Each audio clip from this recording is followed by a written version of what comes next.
करते हैं बेटा। और कहीं ना कहीं फौजी सरहद पर चाहे धूप हो, बारिश हो, कुछ भी हो, हमारे लिए बेटा देश की सेवा करते हैं।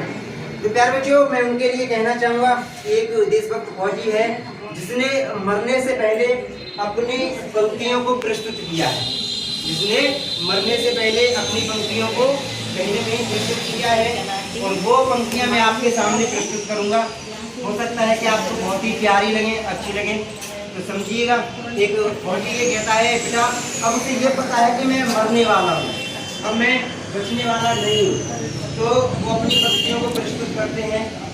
कहते हैं, जब सरहद पर गोली खाकर, जब सरहद पर गोली खाकर टूट जाए मेरी सांस, जब सरहद पर गोली खाकर टूट जाए मेरी सांस, तो हे यारो मुझे पहुंचा देना मेरी माँ के पास। तो हे यारो मुझे पहुंचा देना मेरी माँ के पास। मेरी माँ को बड़ा शौक था, मेरी माँ को बड़ा शौक था कि मैं दूल्हा बनूं और घोड़े पर चढ़ूं।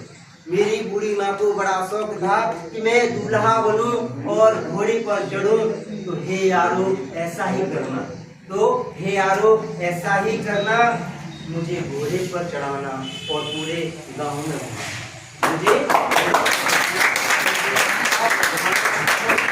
और मेरी माँ से कहना, बेटा दूल्हा बनकर आया। मेरी माँ से कहना, बेटा दूल्हा बनकर आया है, दुल्हन नहीं ला पाया तो क्या हुआ, ये बारात तो लाया है।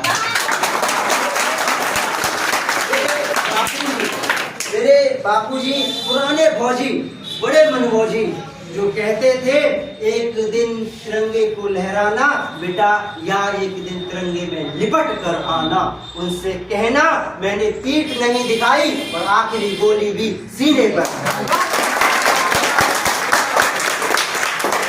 छोटा भाई उससे पूछना मेरा वादा निभाएगा क्या, मेरा छोटा भाई उससे पूछना मेरा वादा निभाएगा क्या। मैंने इन सरहदों से वादा किया है, एक बेटा जाएगा तो दूसरा बेटा आएगा। मेरी छोटी बहना उससे कहना, याद है मुझे उसका तोहफा। मेरी छोटी बहना उससे कहना, याद है मुझे उसका तोहफा। अचानक इत्तेफाक मेरे साथ हुआ और राखी से पहले तेरा भाई राख हुआ, राखी से पहले तेरा भाई राख।